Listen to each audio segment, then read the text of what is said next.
I lay still as a stone behind the moss-covered fallen log, skin clammy from the early morning dew. This is crazy. A nervous gulp echoed like cannon fire in my ears, but I tightened my white-knuckled fingers around the submachine gun and waited. They weren't very far off. I could hear their grunts, clicks, and chitters as the creatures tramped through the undergrowth.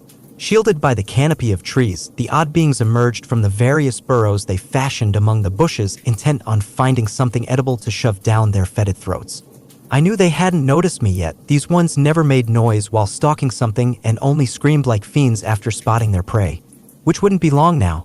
Turning my head ever so slightly, I peered through the gap between the bottom of the crooked log and the wet leaves of mid-autumn. 5 greasy-haired heads craned back and forth, each down on their hands and feet like an ape, milky white eyes peering at the shadowy trees with almost innocent curiosity. Cuts and scrapes covered their grayish-mottled skin, oozing black blood that made my stomach churn. Dirt clogged under their chipped fingernails, and their feet were either bare or covered in ragged scraps of shoes that hadn't been cleaned in a long time. Mold grew in patches on their tangled rotten hair, on their clothes, even on their skin, and between curled lips I could just glimpse the square stubby teeth that clacked with wooden dullness between their alien communication. At the head of the group, a big male with sinewy forearms and a tattered shirt hanging across his shoulders stopped and sniffed the air in a low, warning gurgle. Every muscle I had tensed, and the rest of the pack froze in eerie synchronization. It's now or never. Both palms pressed against the crumbles of red Appalachian clay, and I threw myself to my feet. Shrieks exploded through the trees behind me, eager fingers and toes slapping the ground as the creatures darted in pursuit. Even on all fours, they were fast, and my heart raced as the sounds of their approach drew nearer. The big male easily closed the distance, his brown peg-shaped teeth bared in primitive fury. I vaulted over a branch, and the dry limb caught him in the chest, buying me a few more seconds lead. One of the females leapt at my head, and I ducked under her flying body, pushing myself onward with breakneck speed, and my muddy combat boots barely touched the ground.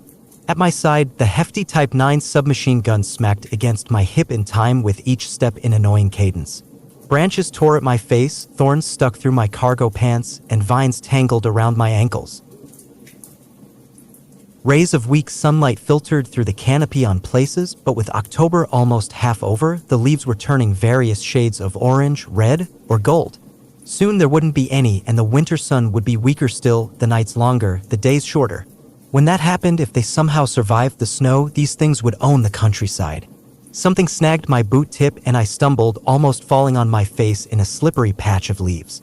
Low growls echoed not 4 feet behind me, and I lunged forward just as fingernails brushed the back of my calf. Too close, they're too close. A flash of color caught my eye just yards ahead, and I threw myself over the ragged scrap of old t-shirt. Whump! Debris erupted from the muddy ground, and I dove out of the way with a final yell of desperation. Screams of unearthly rage filled the air, and thrashing limbs clawed at their brown nylon prison, but to no avail. Instead, the troop of humanoid monsters swung in a gnarled ball of fury inside the oversized cargo net, suspended from wooden beams concealed high in the trees. Bits of sticks and mud rained down around me, and I forgot to break my fall with a roll, hands slamming into the thick clay so hard that pain shot up both arms. Momentum flung me head over heels, and I landed flat on my back after a rather violent somersault, palms aching, lungs burning, with the taste of dirt gritted between my teeth. Man, that was close. Like a tom-tom on steroids, the pulse roared in my ears, both legs curled up to my chest in an involuntary ball, and I gasped for air, almost too afraid to open my eyes. I'd had close run-ins with puppets more than once, but it never got any easier. They looked so much like us, yet I'd seen what happened to those they caught, and just thinking about it made my intestines wriggle in unease. "You all right?"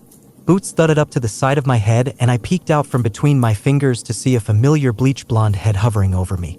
It had been close to a month since my erstwhile friends, Matt and Carla, left me for dead in the shadowy backroads of southeastern Ohio. We'd foolishly driven all the way from Kentucky to shoot an entry for our blog on the paranormal and thought trespassing into a restricted area at night was a good idea. I barely survived an attack by the very same kind of mutants I just helped to trap, and wouldn't have made it far if not for a snarky blonde ranger from the new Wilderness Wildlife Reserve. Confident, sarcastic, and fearless, Jamie Lonson was my polar opposite, but despite my shortcomings, she adopted me as the sister she never had. With her at my side, I learned to shoot, identify various monsters, and track wild game, all vital skills a ranger needed to survive beyond the protective walls of the reserve. Together, we'd fought our way through the murky Southlands after my first patrol as a member of the Ranger faction went horribly wrong, and I'd come to trust her implicitly. With a relieved exhale, I accepted her hand up and went to brush some of the musty leaves from my clothes. "Yeah, I'm good. Just catching my ow." Pain shot through my skin, and I glanced down at my left arm to find a bloody, dirt-clogged cut ripped through the flesh of just above my wrist, likely from my less-than-athletic tumble. It wasn't deep, but it throbbed enough to convince me that I'd be nursing this annoying little wound for a while. Jamie eyed my cut with the practiced ease of her role as a medic. "Gnarly. That's gonna leave a mark. At least you didn't land in raccoon droppings, or we'd be talking worming meds and rabies shots." Hooray. Suppressing a shudder at the thought, I wiped it as clean as I could on my pants. "I'm definitely gonna scrub it out when we get back." Above, the big male puppet gnashed at a section of the net, making me jump.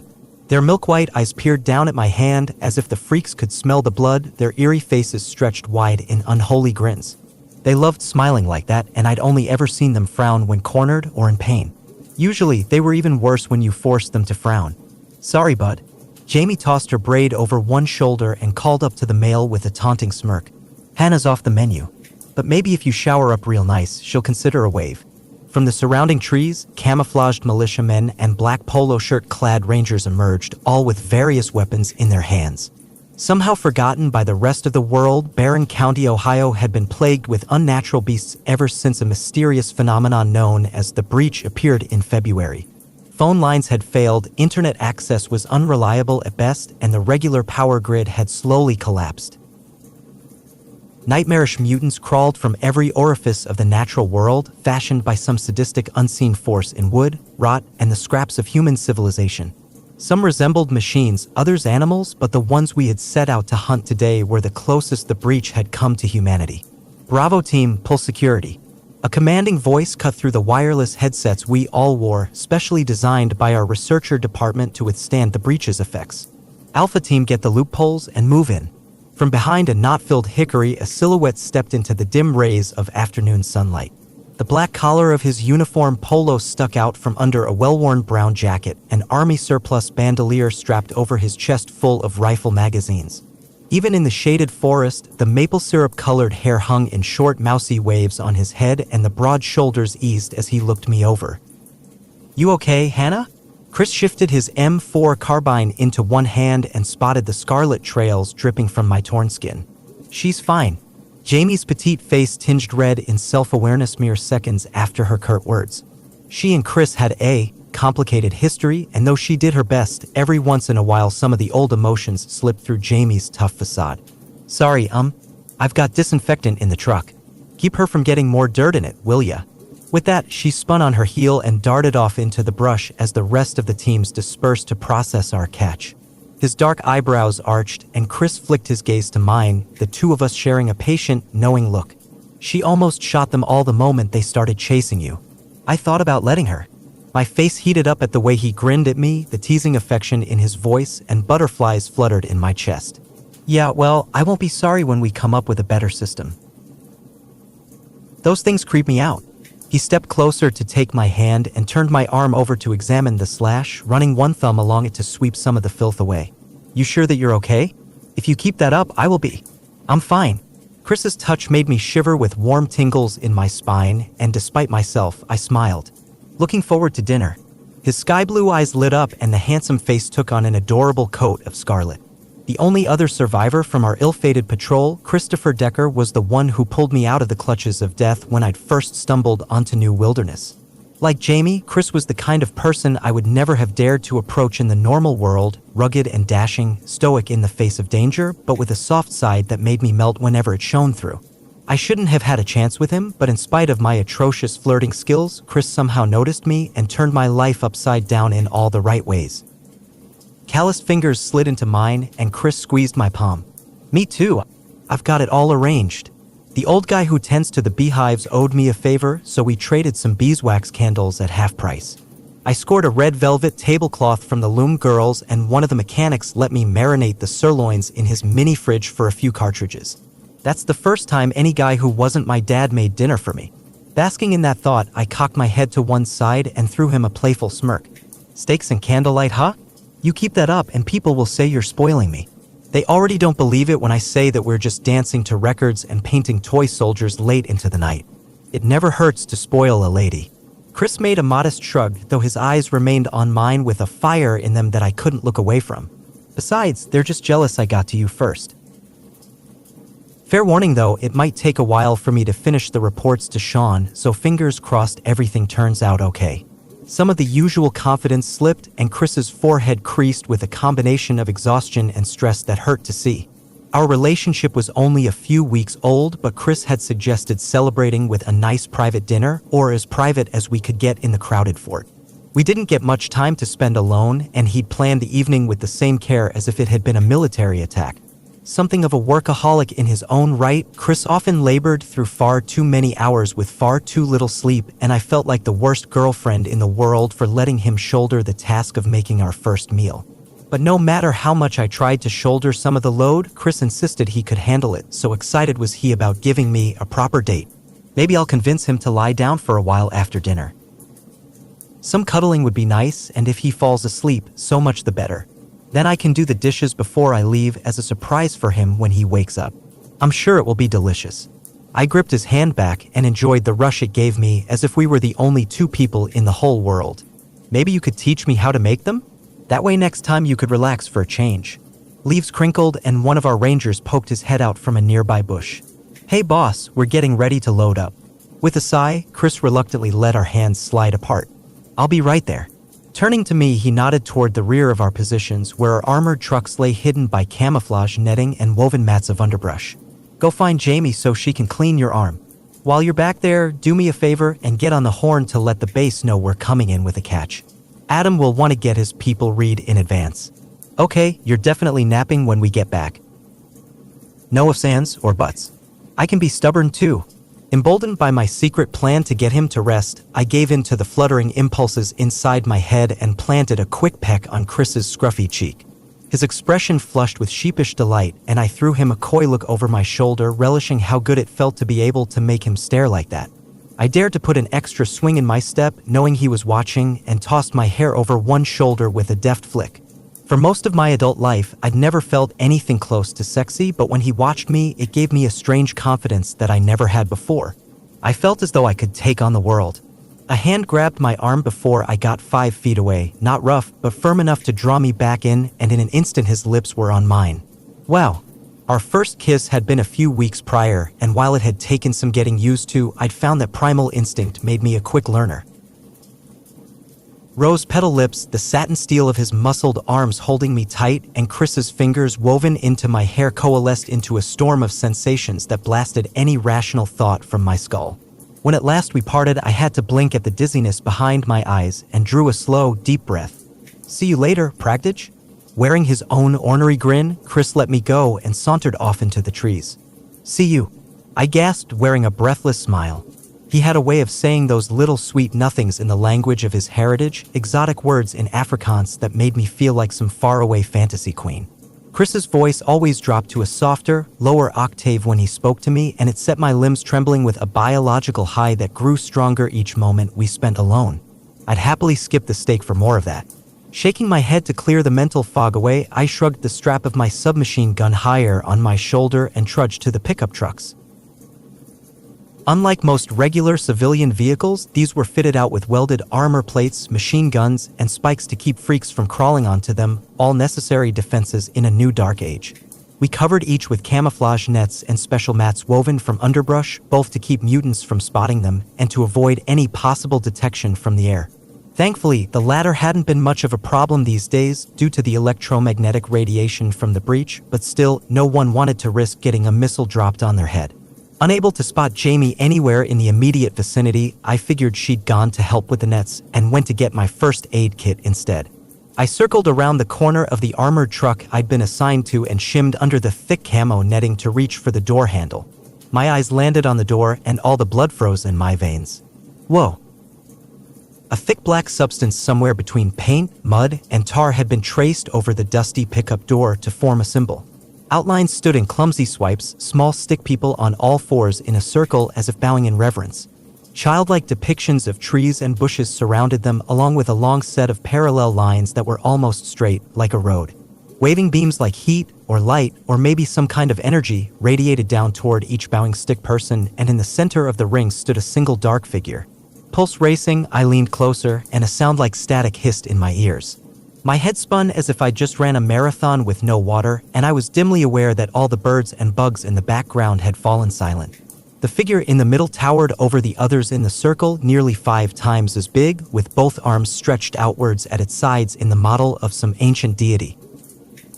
It had been painted with twisty, interwoven squiggles, and the head rose in a faceless oval that was jagged at the top. Both of its forefingers' hands rested at the apex of the wavy lines that led to the surrounding worshippers, as if the central being had them all on long strings. Camera. I need my camera. Broken from my trance, I dashed to the next truck over and snatched at the gray digital camera mounted on a little tripod under the cameo netting. Chris had gifted me the camcorder as a surprise for my birthday in a thoughtful nod to my former career as the camera girl for Matt and Carla's blog. Now free of their influence, with plenty of real paranormal things to document, I've been doing my best to film everything around the new Wilderness Wildlife Reserve in the hopes that maybe someday it could be useful. In between shots, I had to keep the device in a special box to protect it from the electromagnetic radiation, but so far it seemed okay, and this wouldn't take more than a few extra minutes. A blinking red dot in the corner of the side-folding screen told me it was still recording, the lens angled toward where we'd caught the puppets, and I yanked the camera from its tripod. As soon as I spun around to focus on the eerie painting, the tiny screen of the camera began to fizz with snowy white spots. My heart sank. Don't tell me I broke it already. In the next second, a flicker of motion caught my eye, and I watched, unable to tear my gaze away, as the speaker began to emit high-pitched whines and harsh gurgles. Under a blizzard of colorful lines that glitched across the spasming display, the tall figure twitched in its bed of muck, and its head turned to face the camera. The way lies open. A low, raspy voice trickled through the dark recesses of my mind and seemed to paralyze me with an icy sensation I couldn't shake. The shadow draws near. On the heels of the words, a chorus of distant whispers clogged my ears, rising higher and higher so that I knew they weren't part of my imagination. I couldn't make out any words, couldn't avert my eyes, and watched as the tall figure raised its painted hands toward the sky like some kind of demented preacher. The whispers became screams, booms of phantasmic thunder in the background, and somehow I felt cold rain on my skin even though there wasn't a cloud in the sky. Anxiety rose in my chest, a feeling of being chased in the back of my psyche, and both lungs tightened in fear. You cannot hide. A hand closed over my shoulder, and a bolt of cold white lightning flashed through my brain. I whirled, fistballed, and lashed out with a frantic swing. Whoa! Jamie dodged my clumsy blow and held up both hands in alarm, her green eyes narrowed in concern. Easy there, killer. What's your problem? Dryness burned in my eyes, and I realized the whispers had stopped.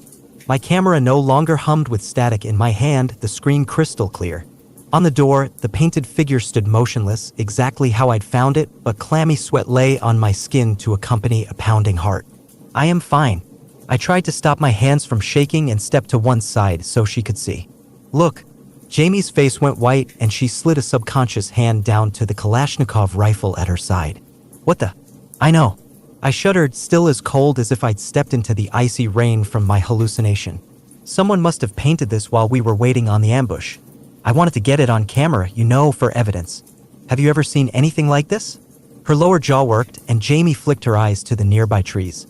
Once or twice. We found an old sawmill some months ago where a bunch of puppets were holed up. There were too many for us to take on at once, so we decided to send more patrols out later. My group never went back, but I remember seeing all kinds of weird drawings spattered over the walls through my spotter scope. Anxiousness rose in my throat, and I fumbled at the canteen that hung from my belt. They can draw. Jamie picked up a stick and jabbed at the symbol with the same distaste she would have reserved for a cockroach in our room. It's how they mark their territory. Instead of peeing on everything like a dog, they mix mud, blood, or chewed up viscera and paint with it. That right there is the closest you'll get to reading a puppet's mind. And they were right behind us the entire time. Scanning the bushes with her, I swallowed some water from my canteen and fought the urge to run back to the safety of our fellow rangers. But why paint on our trucks? They had to have spotted our ambush of the others. Getting that close, it seems kind of bold, doesn't it? Maybe the freaks are getting smarter. Jamie tugged on her rifle strap and jerked her head back toward the clearing. We should let the team know. Chris needs to see this. I opened my mouth to agree, but a sudden thought hit me like a ton of bricks. This could be an opportunity Deprived of any government support thanks to the effects of the breach, the survivors at New Wilderness had been forced to create a makeshift political system divided between the militant rangers, the economic-minded workers, and the academic researchers. Each had a unique role to play that kept our ragtag colony alive, but the three factions struggled to agree on policy. This was made even more difficult by the arrival of a sinister mercenary organization known only as Elsa, who had surrounded Barren County in a ring of steel and seemed hellbent on wiping out everyone at New Wilderness.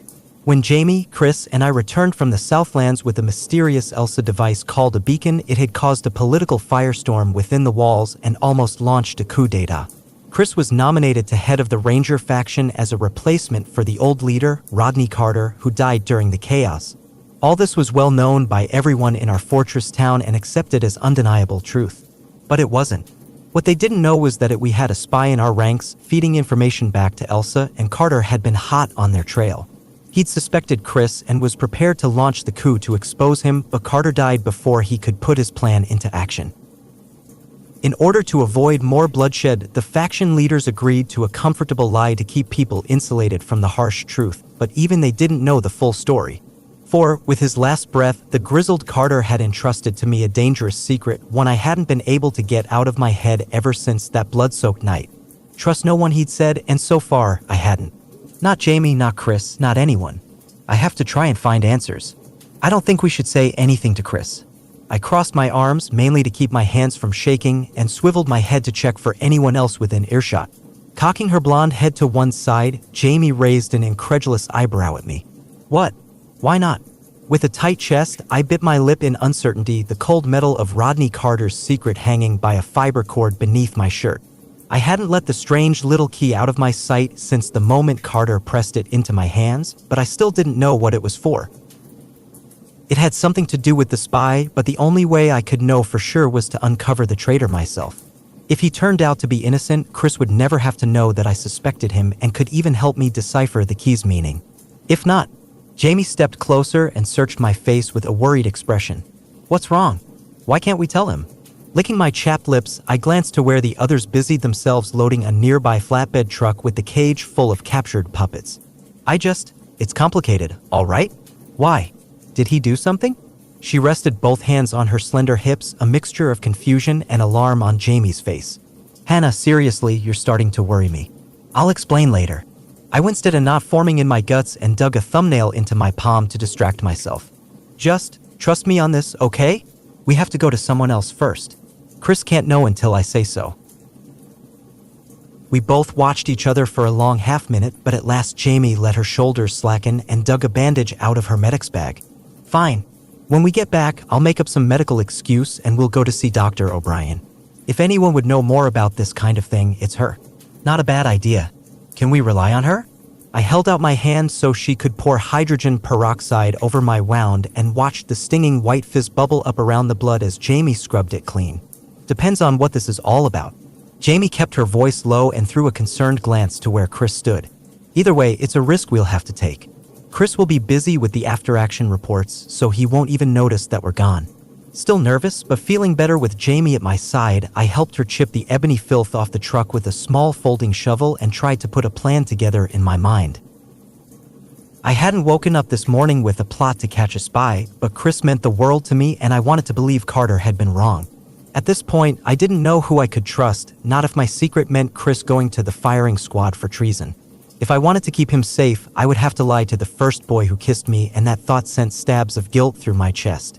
From the large angle iron cage atop the flatbed truck, one of the trapped females beamed with that eerie, wide grin.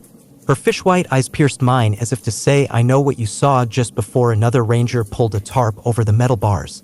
I suppressed a shiver and yanked my jacket sleeve down over the white cotton bandage. I can do this. I have to. If I'm right, this will keep everyone safe. Plastering on a faux sense of calm, I walked with Jamie back to the others and tried not to think about the camera swinging by its strap at my side like the guilty tap-tap of a judge's gavel. Yet I could still hear the words my subconscious hissed, a hateful muttering that made my stomach churn. Liar, liar, liar. Basking in long rays of an orange, red, and golden sunrise, the palisade walls of New Wilderness glittered like jewels with a sheer coat of moisture. rust spotted on the rolls of razor wire that curled along the crenellations, and a faded, patched flag snapped in the breeze high over the fort bearing the green and white rhino logo of the former wildlife reserve. The rains were coming more frequently now that summer had drawn to an end, and our tires kicked up spatters of grayish mud from the worn-down gravel as we sped toward the gates. From atop my perch in the armored gunner's turret, I could taste the faint aroma of numerous cook fires on the air, and it eased some of the anxiety in my brain. Never been so happy to see barbed wire and wood smoke. Tall fences began to flash by, chain link and woven wire that made up our perimeter line for the livestock paddocks.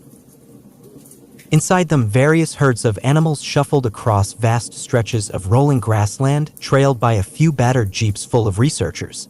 I'd already grown used to seeing many of the strange creatures that now populated our enclosures: shaggy mammoths that had once been Asian elephants, woolly rhinoceros that had been southern whites only a month prior, an enormous bison that had put on nearly twice their usual body mass since February.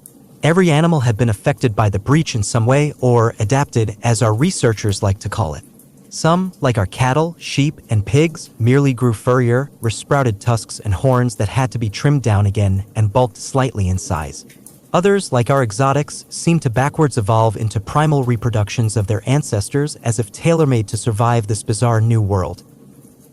Even some of the mutants had been domesticated, with plodding herds of the brown-coated bone-faced whitetail grazing beside our horses in perfect harmony. Their huge antlers shone white in the sunrise, but there still remained enough shadows that I could catch the greenish bioluminescent glow off some of the tines. "Hey there, handsome." Down below, I heard Jamie call through her open window as we rumbled past a broken-down red tractor where a lanky man with curly red hair waved from amongst the team of attending mechanics. "You know the oil is supposed to go in the engine, right?" "Nice truck, pretty lady." Andrew Hopman shouted back with an ornery grin that stood comically white against the black automotive grease smeared on his overhauls. "Stop by sometime, I'll lube your chassis." I laughed, as did the other fighters in the truck, and breathed a deep sigh of relief as we passed through the first line of gates separating our enclosed lane from the outside. After a long night in the haunting fields and forests of the old world, it was nice to have something between us and the mutants, even if it wasn't our strongest defense. Once we were safe within the sturdier ring of wooden logs atop the hill, then I could truly relax. I had a feeling that Jamie would be finding her way to a rendezvous with Andrew after our meeting with Dr. O'Brien was finished, and I would spend that time readying for my dinner with Chris. Assuming none of this blows up in my face. With a sigh, I tried to push the dismal thoughts from my head and began working to unload the captured M249 machine gun that sat mounted in the turret with me. Shielded by the outer wire fences, the cropland portion of the reserve hummed with energetic movement, long columns of workers cutting their way through the fields, most of them women and children. The men sweated in crews of 4 or 5, each team hacking away at 7 bison carcasses strung from various butcher poles near the main entrance road. With almost 400 people encased in our tiny fortress, everyone looked nervously toward the north as the temperatures began to drop, eyeing clouds that would dump snow on us come December. Food was a top priority, and what didn't go to the communal kitchens sold for outrageous prices at the reserve's tiny market. Inside our defensive wall, however, new construction went up every day, ornate little cabins hammered together by what was probably the strangest sight at New Wilderness. "Help, I've fallen into Rena Fair and cannot get up." Jamie slid out her truck door as our convoy ground to a halt in the main parking lot, the gate swinging shut behind us. Climbing down from the gun turret, I grabbed my backpack from the armored rear compartment and threw a glance at the almost medieval-styled houses of the Ark River folk. "Be nice." "I think it looks cool." We had run across the denizens of the Ark River Church of Redemption on our desperate trek through the Southlands. Led by the soft-spoken preacher, Adam Sterling, the congregation were kind, hard-working people with exceptional skills at crafting. Adam being the only exception, they were all blonde with strange golden irises to match and had a knack for survival in our strange new environment. Unlike our plain modern buildings, theirs could have been refugees from a Tolkien novel with sweeping lines and delicate carvings that belonged to another time, an era before electric lights, cars, or cell phones. It had been their knowledge of various mutated plants which helped protect our crops from pests, and their herbal medicines worked wonders for all kinds of injuries, but this remained overshadowed by a simple, startling fact. None of them used to be human. With a snort, Jamie pulled her patrol bag from the back of the up-armored pickup and slung it onto one narrow shoulder. "I guess." But if they keep this up, we're going to need skyscrapers, not cabins. And they always eat so much the first 3 days after, wham. From the old flatbed 1-ton truck, the puppets we'd captured howled and screamed beneath the tarp that covered their cage. The iron square rocked under the force of their angry fists, and shouts of alarm went up from the nearby rangers. A gaggle of nearby workers scattered and several of the Ark River people running. Adrenaline coursed through my veins and I unslung my Type 9 on reflex, Jamie I already flexing her grip on the AK in her hands. Tace. Est satis. Booming from the crowd that had gathered, the flowery Latin words seemed to crush all noise into submission. From the circle, Adam's second-in-command stepped forward, wearing the camouflage-painted armor the Ark River folk were known for. A long cruciform sword hung by his side, a weapon they all carried without fail, hammered from old automobile springs they'd scavenged from dead cars around the Southlands. No one could have known, though, not for the elegant workmanship that went into the blade, its grip wrapped in black dyed leather, a metal cross making up the pommel. The armor bore the same disciplined craftsmanship, overlapping plates of steel that harkened back to an era of columns and chariots, painted like leaves, grass, and tree bark. Still, a modern M4 carbine lay across his back, and ammunition pouches lined the man's leather belt. His clothes were handmade, as were the boots on his feet, which bore rub marks from the stirrups that helped his kind ride the bone-faced whitetail like horses. Sounds like a good haul. In a slightly accented English, Aleph scrutinized the covered truck bed with a patient scratch of his braided beard, which reminded me of a Viking show I'd seen once. How many? 4 females and 3 males. One of the rangers from our group eyed the cages warily, his Armalite rifle clutched tight in both palms. That big one is real mean, though. Might not want to mess with him. I scuffed my soles on the wet asphalt and avoided looking at the cage.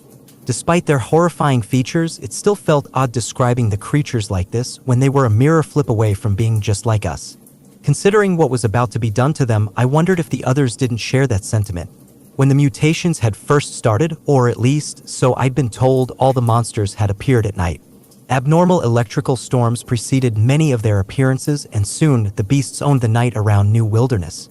None of us had ever asked or considered what would happen if they came out during the day. We just accepted that they didn't or perhaps couldn't and were glad for it. Stripped of our modern technology by the invisible power of the breach, we were completely outclassed, most of our electronics destroyed, and cell towers rendered inoperable. Reduced to glorified peasants with guns, we were on the brink of extinction, so any advantage was a welcome one. It had been Adam, cooped up in his empty church on the other side of the southern ridgeline, that had first discovered our enemy's mortal weakness. They won't get far, strong or no. Aleph stalked over to the edge of the tarpaulin, and as he reached up to grasp it, I could see his mouth moving, uttering a low whisper full of foreign words I couldn't make out. More golden-haired warriors surrounded the truck, and the rest of us backed away, gawking at the shiny spears in their hands. While our blacksmiths had struggled to relearn decades of lost knowledge, the Ark River folk seemed born to be master craftsmen, their blades light and sharp, every fitting a work of art. They were as deadly with them as they were with any rifle, and it only added to their mythical aesthetic. Whispers rose on the wind, and my gut twisted as it hit me that they were coming from inside the cage, unintelligible human voices strained with swollen vocal cords and untended infection. I'd only seen puppets do this a few times, and it always happened in the presence of Ark River people. I was almost as if they could sense who or what they were, like a delayed form of recognition, which only served to make the sounds that much more eerie. Are they actually saying anything? Is it all just gibberish? Is there such thing as puppet speech? Drowning in similar levels of morose thought, everyone waited in tense silence, and beside me, Jamie thumbed the safety down on her AK star. Asterisk off flew the tarp in Aleph's grip, and the air burst into a cacophony of horrible shrieks. Most of the others backed further from the truck, and some covered their ears, the screams as shrill as metal being dragged over concrete. Clank.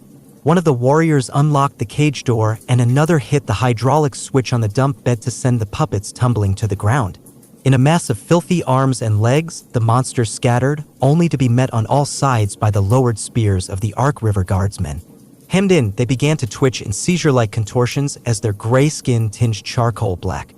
Smoke wafted off the spreading burns, the greasy hair turning to ashes, and they each let out pitiful wails that made my teeth grind for the flicker of humanity in them. I'd never heard such cries before in my life, a heartrending blend of fear and agony that held nothing back, as if the very life force was being ripped out of the poor beings. Mother of God. Jamie muttered under her breath, her own jaw working in disgust, and she brought a hand up to cover her nose.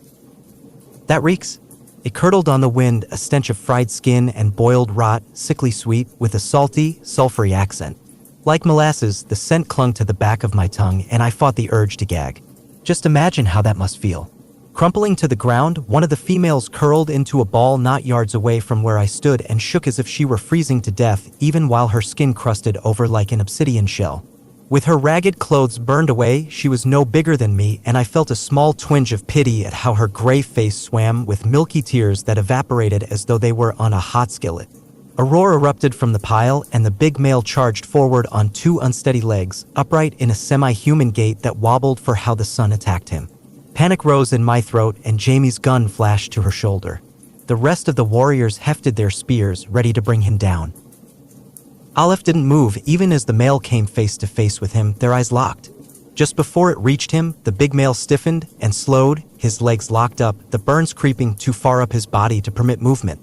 He bellowed into Aleph's stoic face with abyssal hatred, the two less than an arm's length from each other, but neither moved further. Arms at his sides, Aleph watched him without the slightest ripple of fear on his bushy face.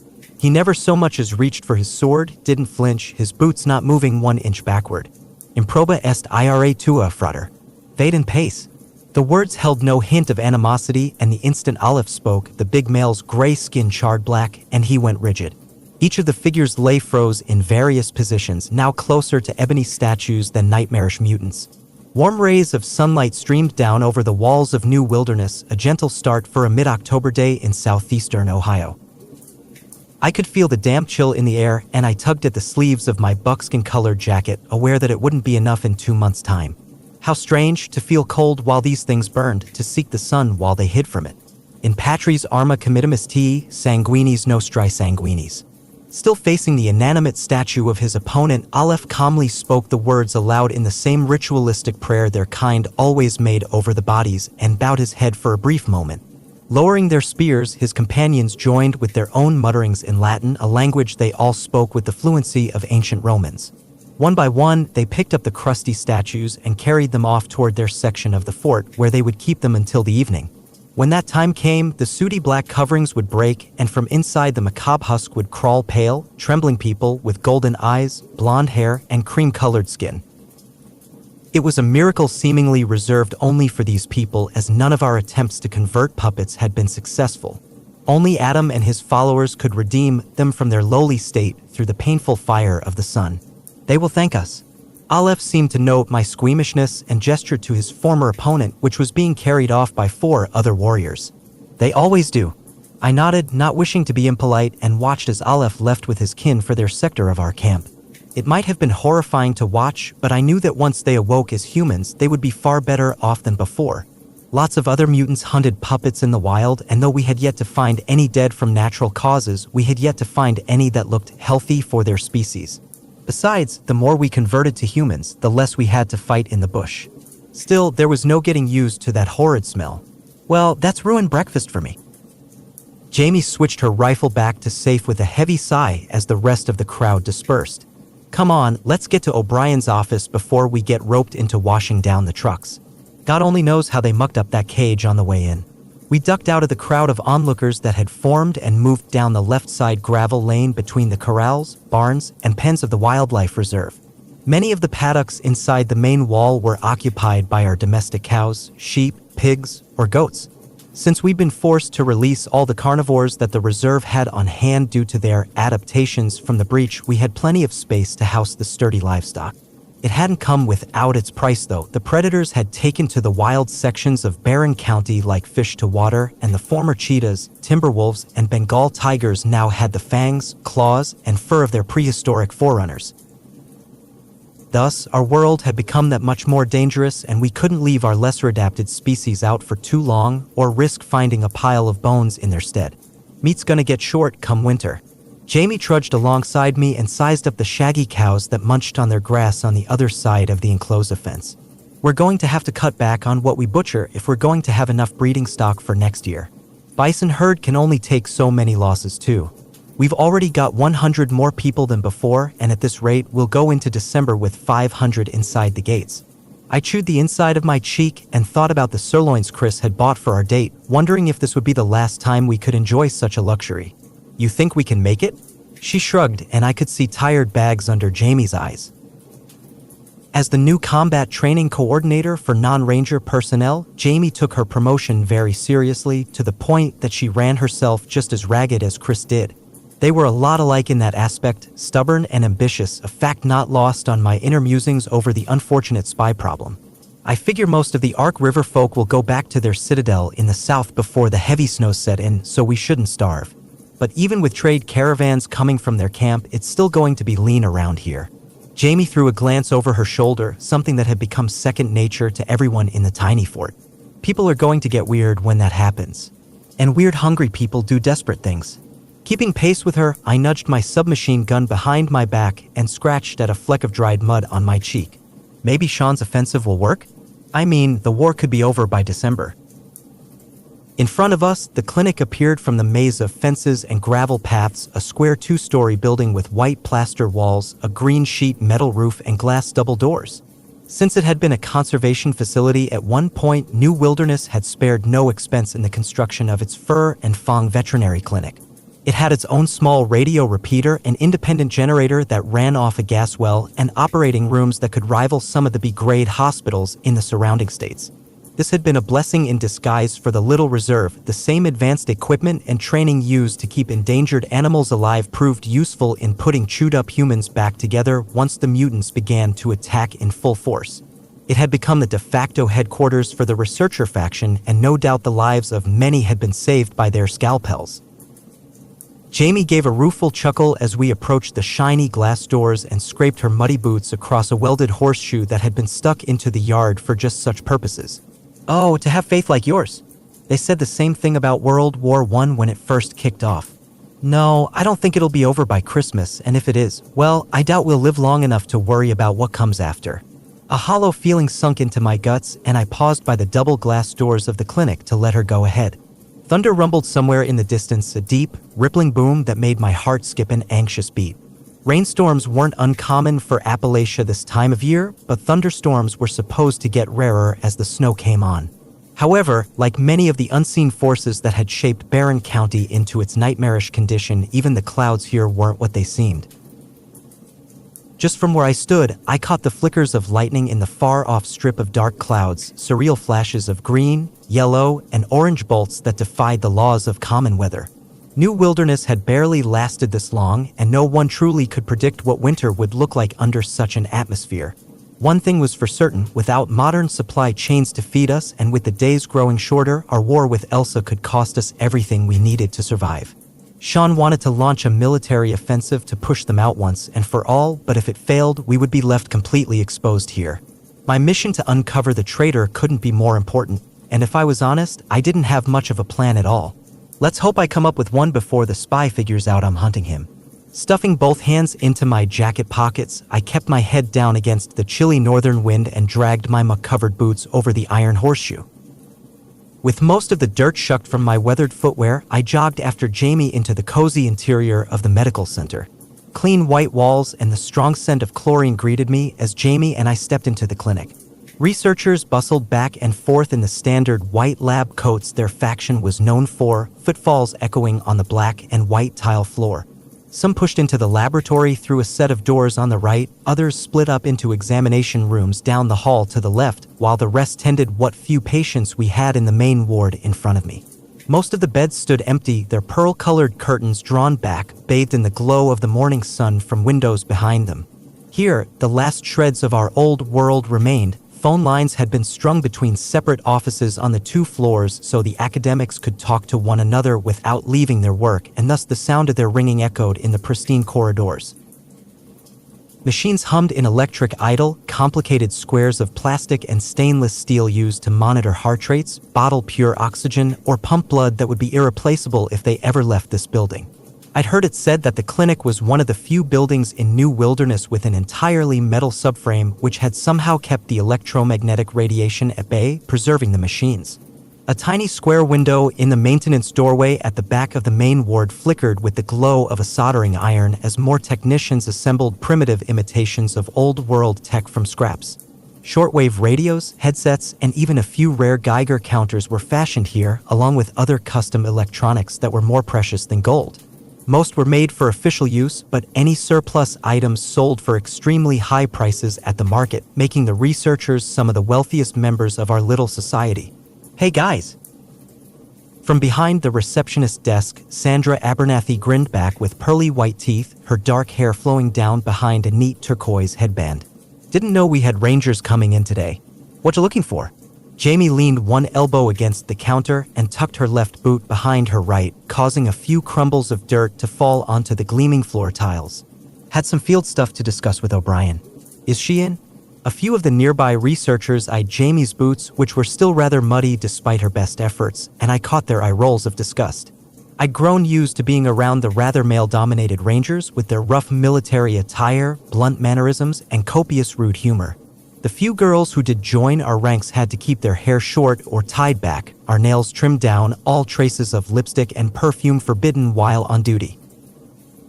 Such things were luxuries we couldn't afford in the wild, not when our survival depended on the breachborn not smelling us on the wind or an Elsa platoon spotting a shiny or slip-on moccasins made from raccoon pelts in the market, their hair adorned in fashions of the old world and sported colorful makeup as if they had just come back from a shopping trip.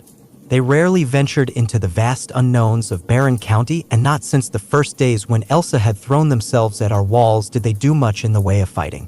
No, these members of our fledgling society waged war using books, test tubes, and calculators. Instead of hunts and gunfights, they tracked mutant migration with remote-controlled drones, studied local plant life in special greenhouses, or provided healthcare for livestock and humans alike. They were vital to our survival, but due to being shielded from the harsh realities of the world beyond the wall, researchers could be rather pretentious at times, to the annoyance of the other two factions. Those shoes look super comfy though. I glanced down at my own scuffed boots and wondered how much a pair would cost. Christmas would be here before I knew it, and Chris might like a new pair of soft moccasins to wear around his room in the Elk Lodge. Jamie could do with a set too. She's in the radiology room.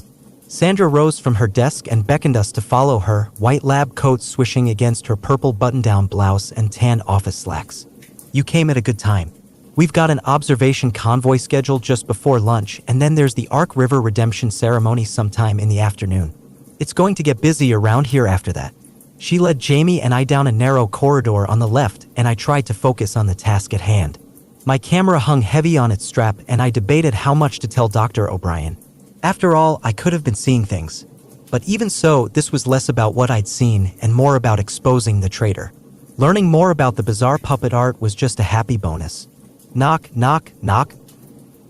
At the end of the hall, where the stairs began to lead to the second floor, Sandra rapped her knuckles on the last right side doorway and turned the handle to poke her head in. "Couple of rangers here to see you, doctor," they said. "It's field intel." On the other side of the pinewood frame, a voice too low for me to make out words mumbled a response, and Sandra bobbed her raven-haired head. "Yeah, Jamie Lonson and Hannah Brunn. Should I?" In reaction to an unseen command, she swung the door open for Jamie and I, waving us in with a cheery smile. "Thanks." I stopped to gesture back at the hall, where a few more clumps of dirt had fallen off our shoes. "Sorry about the mess. We just came in from a hunt. I should have wiped my feet better." Sandra threw a smirk at a huddle of her colleges down the hall as they stepped around the dirt with wrinkled noses. "It's fine. I mop lots of floors to pay for veterinary school. Some of these dainty flowers need to learn how to dance with a broom." Her snideness made me grin, and some of the stress over my predicament eased. I didn't know her very well, but I decided that I already liked Sandra. She seemed down-to-earth and easygoing, the kind of person who would make a good teacher. If Chris ever managed to open that school he talked about for the local children, we'd need at least one person who didn't clutch their pearls at dirty tile work. Maybe I could put in a good word for her, once we get the spy business straightened out. On the heels of Jamie, I shuffled into the radiology room and pulled the door shut behind me. It was a small, cramped space with a semi-reclined examination bed and an array of monitors to one side. Dr. O'Brien sat beside a small screen with a white plastic device in her hand, gently gliding it over the stomach of a slender golden-haired girl. A little older than myself, the girl watched the computer screen along with the doctor in tense anticipation, holding up her tunic with one hand to expose her midriff, which had a barely discernible bulge to it. The other hand remained interlaced with her husband's, and he stood beside her, square face set as if bracing for some kind of impact, sandy brown hair clinging to the sides of his head. Eve looked up in time to see Jamie and my face flooded with embarrassed heat. "I'm so sorry, I didn't know you guys were going to see the baby." Her face shone with relief on seeing us, as if we would somehow bring good luck, and Eve jerked her head to urge me closer. "Come on, come see."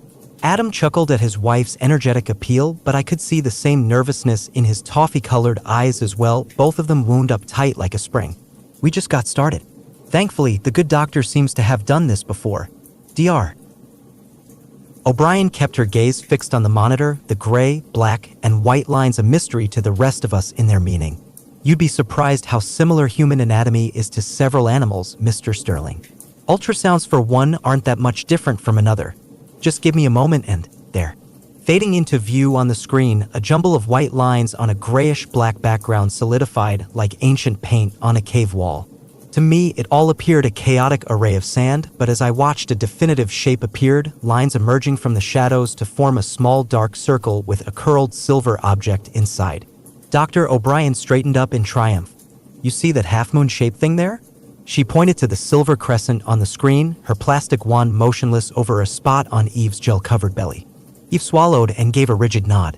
With the air of a lecturer in a university, Dr. O'Brien traced out various paces on the fuzzy image with her forefinger.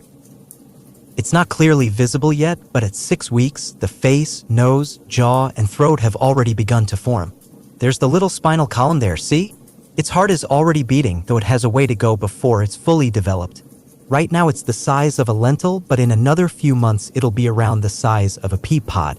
Once it's big enough, the baby will be able to sense light and even voices from outside and, sweetheart, what's wrong?" Face white as a sheet, Eve's jaw worked, and her gaze switched to Dr. O'Brien with a pleading aura. "Is it normal?" At the sight of tears rising in her golden eyes, my heart melted in my chest. No matter the strangeness of her origin, Eve fit her name well, beautiful and insightful, with an innocence that made her exceptionally gentle with others. Like the puppets we'd caught today, her life had begun as a monster in the forest until Adam had converted her by a chance encounter, and she'd been vital in building their community ever since. Being the first of her people to become pregnant had both overjoyed and terrified her, and Eve worried for her baby's health as a result. I'd been the one to suggest they come here to trade quality healthcare for their vast knowledge of our twisted new world, and I waited with bated breath for the doctor's answer. Dr. O'Brien's expression softened, and she rested one hand on the girl's knuckles. "Congratulations. You've got a healthy normal baby on the way." Eve's body slackened as if she'd been holding her breath the entire time, and she let out a muffled sob of relief. Adam's face slid into a weary but happy smile, and he squeezed his wife's hand as she reached out to touch the shape on the monitor. "Wow."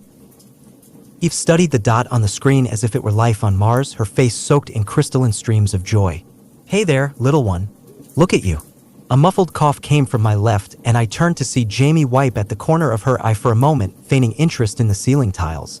She had always been somewhat critical of the Ark River people, especially after witnessing one of their redemption ceremonies firsthand. It had been a particularly sore point between her and Chris, and Jamie didn't like to interact with our golden-haired allies all that much as a result. But even now, I could see in her tough exterior a pang of sympathy at how Eve caressed the monitor, and Jamie chewed on her lower lip like she wanted a distraction. "See? Not everyone is an enemy. She wants to take care of her family, just like you." Adam blinked hard a few times and cleared his throat. "So, everything looks good then?" "A textbook pregnancy." O'Brien patted Eve on the knee. "Every test we've done so far has come back with flying colors. But we'll keep up the regular appointments anyway, just to keep an eye on things. I'll write a recommended nutrition standard and some exercises you can do once you hit your second trimester. Would you like me to print this out so you can have your own copy?" Eve beamed, and the color returned to her face, rosy around her cheekbones like a Renaissance angel painting. "Of course. The others will be thrilled to see it, especially Miriam and Japheth. They've been trying so hard, maybe this will encourage them." Once the gel had been cleaned off and the pictures of the ultrasound printed, Eve threw her arms around Dr. O'Brien, Jamie, and I in turn, an excited bundle of giggles. Hand in hand, she left with her husband, childish glee written all over their faces. For my part, I watched them go with mild jealousy. While I knew I had a lot of things to do in life, I still couldn't help but wonder what it would be like to feel that way, to know a tiny person was growing inside me and see that glowing look of pride and adoration on Chris's face. Imagine a little boy with his eyes, or maybe a girl with a smile. Maybe we could move to that house Chris owns in Pennsylvania and start a little farm. The kids could ride their bikes down the driveway, Chris could build them a treehouse, and I could make snacks to eat around a campfire in the backyard. What I wouldn't give for that. Yes. Startling me from my thoughts, Dr. O'Brien pumped her fists in the air as soon as Adma and Eve were out of sight in a rare display of excitement.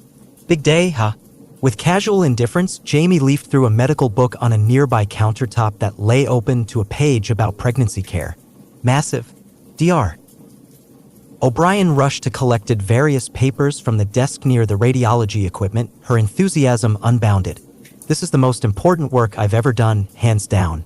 Forget the reverse genetic adaptation in our animals, forget the electromagnetic readings in the atmosphere, we've got the first successful conception post-breech, and it's a hybrid. Something about that word stuck in me the wrong way, and I frowned. Dr. Alicia O'Brien was our best researcher and lead medical officer. She had a warm, caring side that endeared many students in the researcher faction to her. However, the woman had a habit of letting work overshadow her tact at times and occasionally got too absorbed in the science of it all to hear the words coming out of her own mouth. It is healthy, right?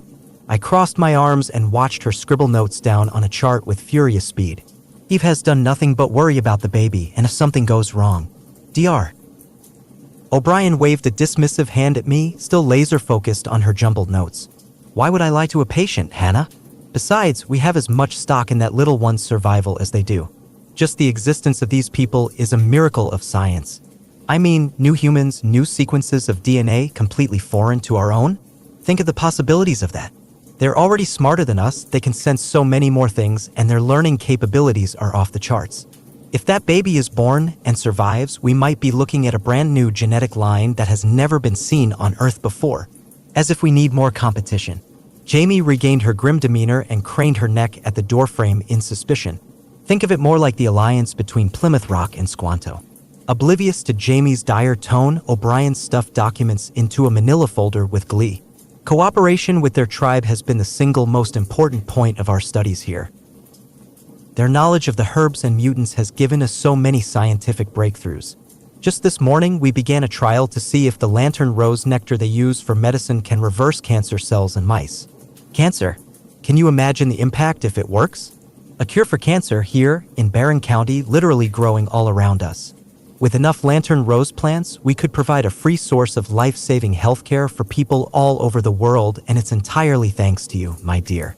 It took me a moment to realize her words were directed at me, and I picked at the buckle on my camera case, unaccustomed to such praise.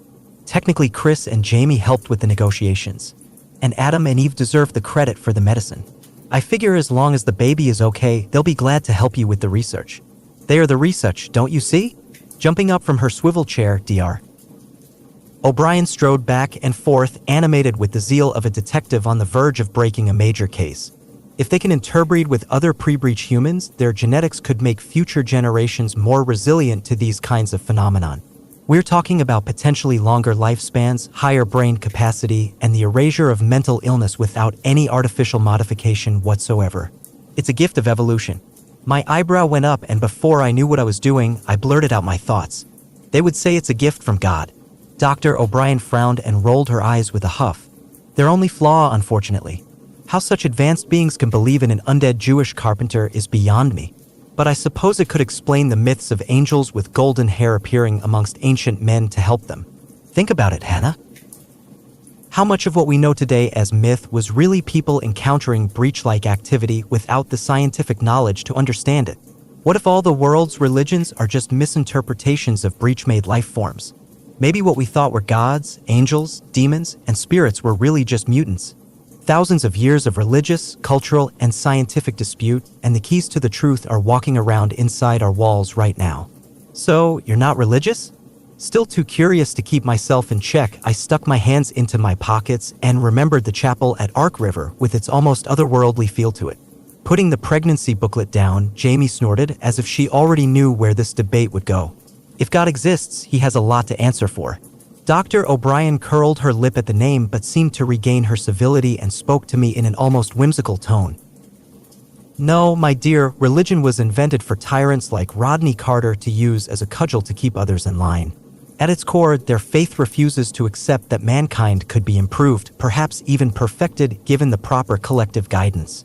If the others on the council understood this, New Wilderness could be an excellent place to try a new social direction for humanity. But sadly, we're talking about stubborn men from Appalachia.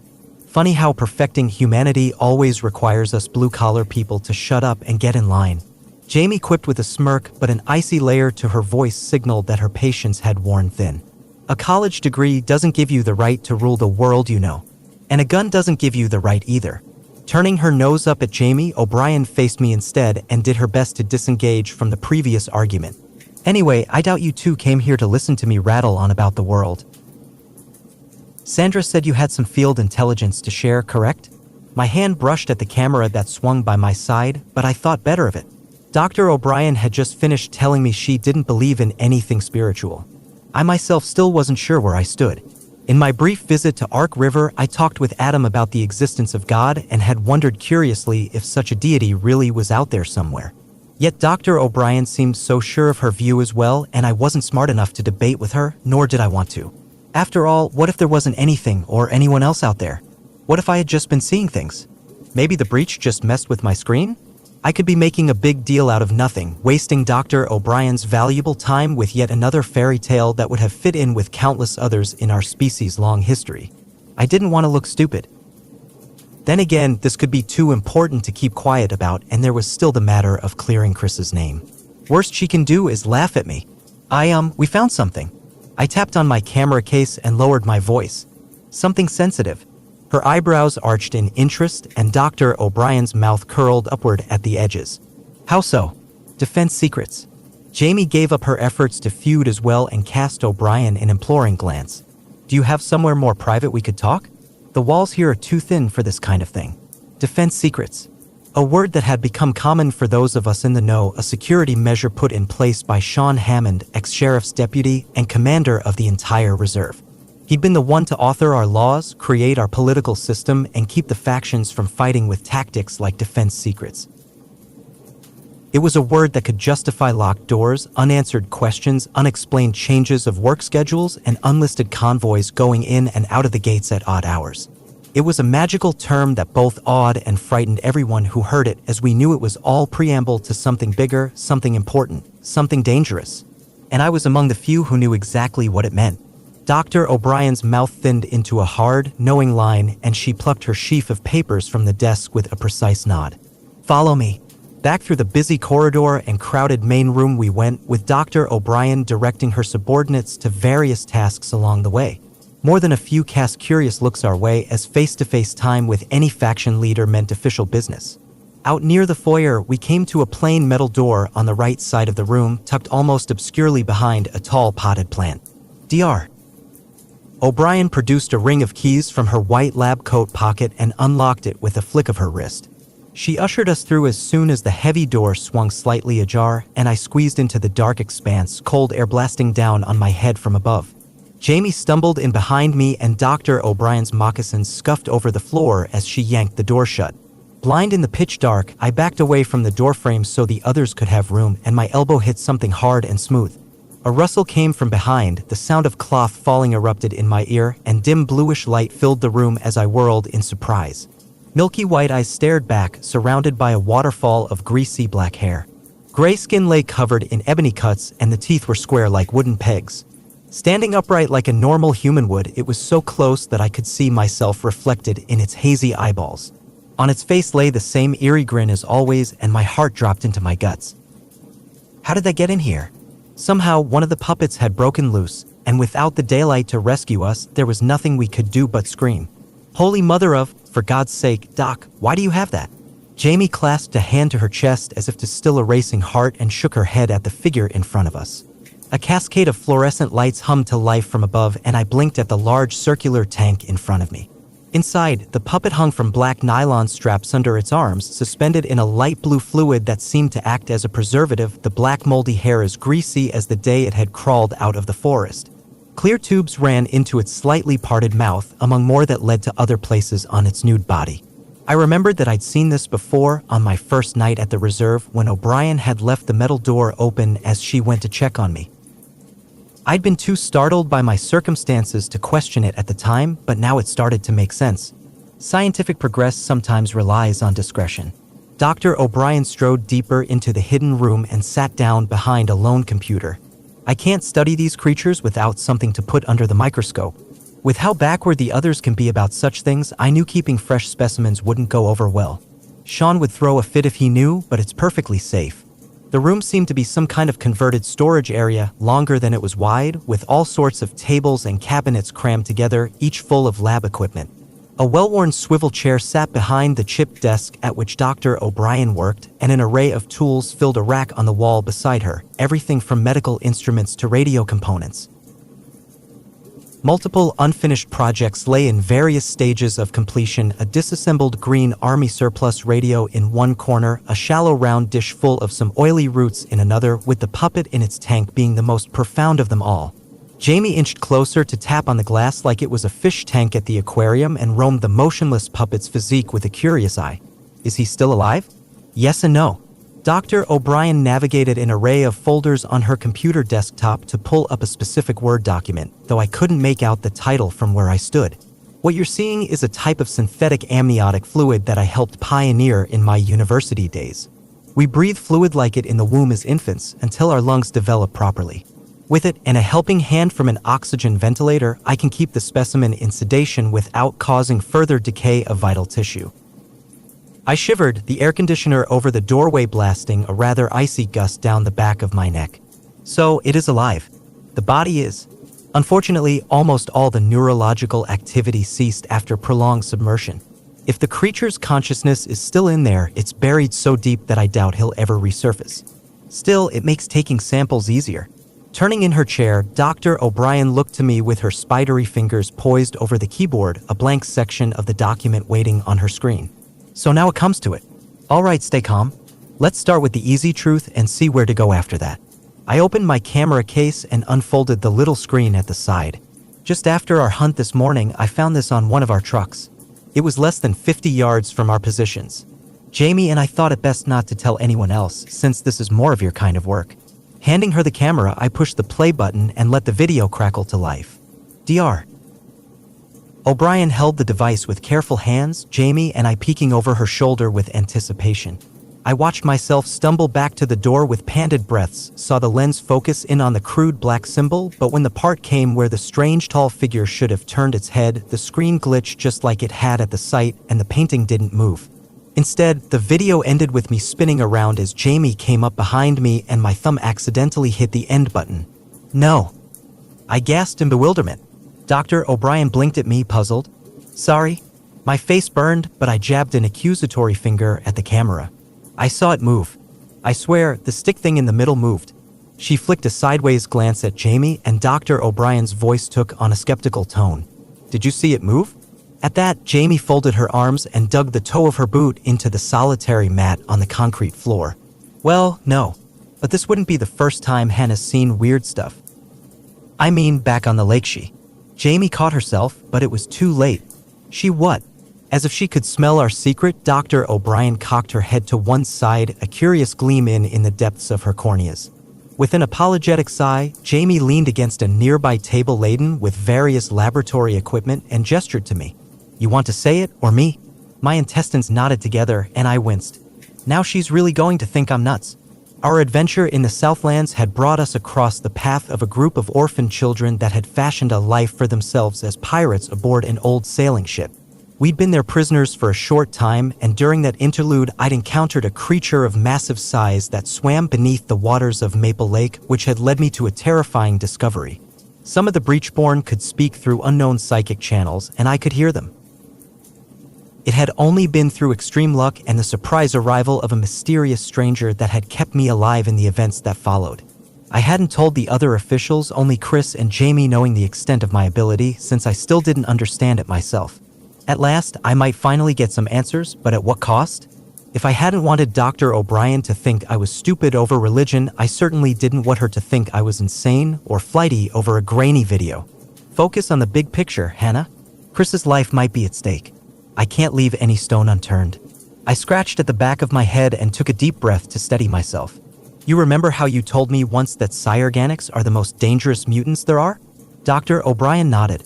Looking down at my boots, I picked at a tear in my coat sleeve. There was another psychic mutant in Maple Lake, big as a whale, with crocodile teeth. When it surfaced, I could hear it inside my head, just like the brain shredder.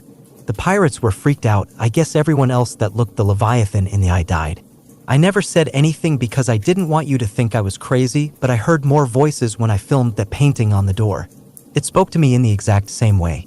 Her skeptical half-smirk faded, and Dr. O'Brien swiveled her head to stare at Jamie. You were there. I was. Jamie rested both hands on the desk, adamant in my defense. I mean, it makes sense, doesn't it? She survived a brain shredder on her first night, then the Leviathan. If there really was something to see or hear from that symbol, wouldn't she be the one to catch it? Silence filled the room, nothing but the hushed sigh of the doctor's computer fan to break the tension. Snatching up the camera, Dr. O'Brien pressed play again and pored over the short video with intense eyes. Once it ended, she replayed it over and over at least 5 times. Part of me wondered if she did it to find a way to disprove me, but at this point, I didn't care, so long as we could use this moment to gain her trust. There. She stabbed a finger into the pause button, and Dr. O'Brien held the camera up so Jamie and I could see. I squinted at the blurred colors frozen at the last possible frame of the video. All I could see was a world half upside down, the camera held at my side during recording, aimed at the nearby trees. A shape caught my attention, and beside me, Jamie sucked in a breath. They stood hidden within the trees, 3 figures that peered from the shadows with eerie stillness. The white eyes, peg-toothed grins, and gray skin was unmistakable, but one horrifying detail stood out sharply despite the pixelation. All 3 puppets stood upright. Why are they doing that? I raised my eyes to meet Dr. O'Brien's and found her watching me, her mouth formed into a grim line. Do you know where puppets come from? She folded both hands in her lap and leaned back in her chair with quiet patience. Confused, I rubbed at the bandage on my arm, the skin under it itching with nervousness. The breach? Dr. O'Brien reached down to the bottom drawer of her desk, which she unlocked with a key from her keyring. And if I asked you to find the breach on a map, could you? Truth be told, I'd never thought about it, and once again, I had no answer. I didn't know anyone could. Technically, you can't. Pulling a folder from the locked drawer, O'Brien opened it to spread a series of photographs across her desk. As a whole, in reality, the breach opens and closes its entrances at random locations, usually in coincidence with an electrical storm, so it can't be marked on a map or seen by satellite. Like gravity, it is invisible, but its presence is felt all over Barron County. Only a handful of our number have ever found their way inside, and none of those who ever made a trip into the breach are alive today. Randy was one of the few who had gone in and out successfully, and he died before I could get a comprehensive record of his past experiences. However, I did manage to get some information from him before the air raid, most of it revolving around a name. At that, she laid a rough drawing before me, scratched onto a piece of notebook paper with inexperienced, heavy pen strokes. It was definitely not the best illustration, but I didn't have to look very hard to make out the looming silhouette of the 4-fingered being with no face and a jagged head.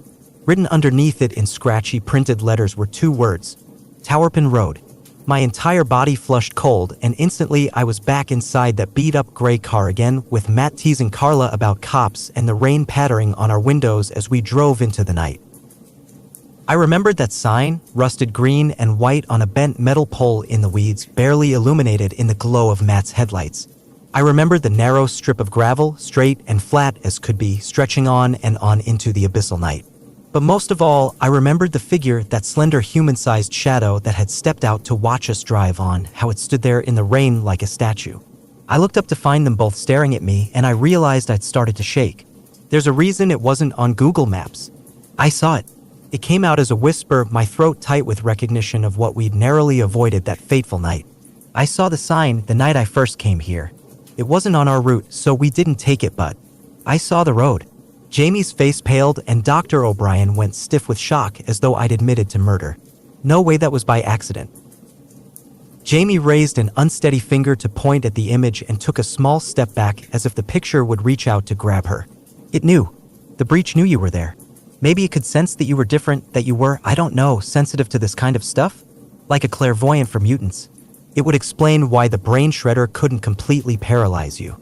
If certain people are in fact immune to this sort of thing, then it only stands to reason they can also find the breach on their own as well. I wonder. Dr. O'Brien turned the sketch over in her hands, her face masked in a contemplative expression. Had anyone told me a few months ago that I might be sensitive to some kind of psychic energy, I would have rolled my eyes and tuned them out. Even now, I was more than content for things to stay the same, to go on patrols with Jamie, have dinner with Chris, and keep up a regular routine as a ranger until someone else found a solution to the breach. The last thing I wanted was to be different, to stick out from my new friends, or to push the boundaries of the unknown into dangerous territory. Yet, just like that first night, when I'd almost died to a floating ball of shoes, I found myself thrust into the path of this dilemma without much of a choice on the matter. You were different. The words shot from the recesses of my memory like bullets, and I could see the stranger in the yellow chemical suit all over again, his kind gray eyes looking down at me as he carried me through the poisoned ruins of Collingswood. He'd come from nowhere, saved me, and then vanished like a ghost in the fog. I hadn't seen him since that day, but even now the stranger's voice remained as fresh in my mind as if he were standing right behind me. That's why you're here, Hannah. Wrapping both arms around myself to stave off a cold, sinking feeling, I glared at the figure on the paper. But what does that thing have to do with the breach? Dr. O'Brien began to lay out a series of sketches, photographs, and notes one by one, studying my reaction the entire time. The breach is as old as Barron County itself, yet to my knowledge, we never had an outbreak of mutations until now. Something had to have changed, or rather, something was removed from the equation, something that had been holding all the other mutations back. A creature so intelligent, so powerful, that it could bend the forces of the void to its will and create minions to do its bidding. Out came more pictures of puppet markings made with sticky reddish-brown clay mud, black clotted blood, and even bright crimson viscera of their latest kills.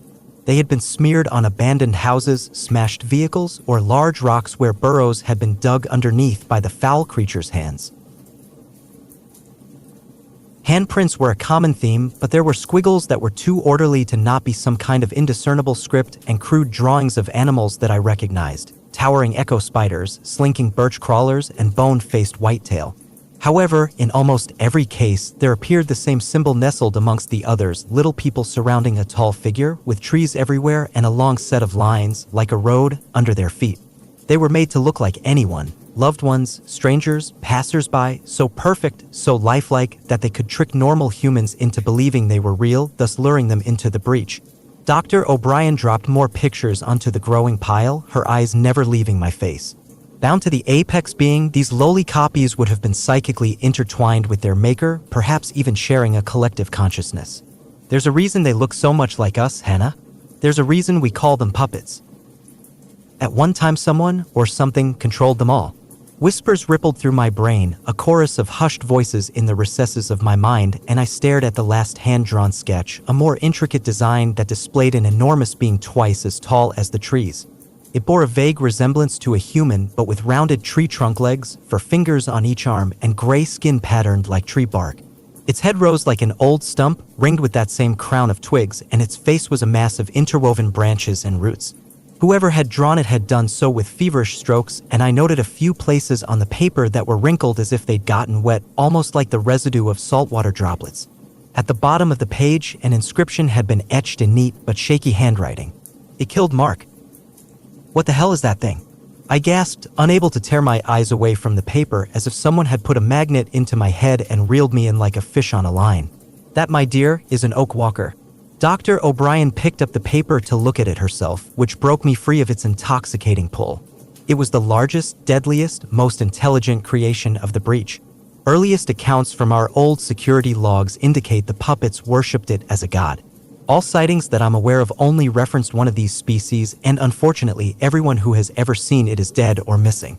None of the Ark River folk can remember much from their past, but every time I showed them similar images, they all get migraines.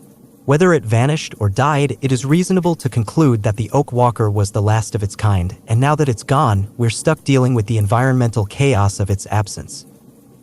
Jamie gnawed at her thumbnail, a nervous tick in her right leg.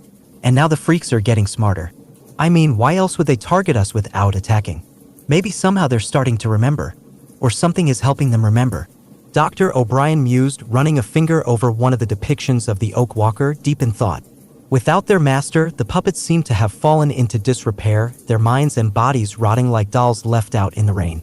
If they have indeed found another Oak Walker, or somehow the old one returned, then it may only be a matter of time before they heal enough that they're indistinguishable from real people, and then we'll never be able to see them coming. Tap, tap, tap. Light knuckles rapped on the metal door of the miniature lab, and Sandra's voice called from the other side. Doctor, the lab report is in from the Lantern Rose tests. I'll be there in a second. Quick as a flash, Dr. O'Brien swept everything back into her drawer and locked it, powering down her computer in the same fluid motion. Once on her feet, she handed me back my camera. Duty calls. I know I've probably given you more questions than I've answered, but the old-timers really did a good job of keeping the breach a secret, so I'm still in the dark about a lot of this as well. All the same, I think it's best if we keep this conversation just between us three. We don't want rumors going around about a potential Oak Walker in the area causing mass panic. If you find anything else, let me know. Absolutely. Jamie hooked her thumbs into her pistol belt and adjusted where the thick leather sat on her hips. We'll keep our eyes peeled for anything else we can find. Do that. Shifting her gaze to me, Dr. O'Brien wagged a motherly finger in my direction. And from now on, you come tell me when you hear voices, see things, or have any kind of anomaly-induced psychic episodes, understand? I want to make sure we monitor this in case it would become a health risk. Great. That'll give me something to think about. So much for sleeping tonight. Doing my best to avoid looking at the puppet in the tank, I scooped up my camera and headed for the door alongside Jamie. Thanks, Doc. Of course. Pausing at the door, she led us back out into the busy foyer of the main ward and made an amicable nod. This is my job, after all. And for the record, when it's just us three, you can call me Alicia. With that, she strode off down the right side hallway, leaving Jamie and I to walk ourselves out. Left out in the cold periphery of the vast room, I couldn't help but feel restless now that the first stage of my idea had been completed and pushed through the glass double doors to the outside. So, what now? I swung my head around, shocked that Jamie had been the one to ask, her eyes on me with patient expectation. She still didn't have the full picture of what was going on, and if I was honest with myself, neither did I. For her to place such faith in me both warmed my heart and sent needles of anxiety through my brain. Gnawing at the inside of my lip, I took in the surrounding area, bathed in the feeble glow of the autumn sun, and felt the pinprick of the key stick me beneath my shirt. That's step 2 then. I need to find a map. I stretched so my lower back would pop, and the two of us started off down the road toward the lodge. One we can take with us. Take with us where? Jamie kicked at a rock in the path, never losing pace with me. Shoving both hands into my jacket pockets, I refused to meet her eye, already dreading what would come next. I don't know.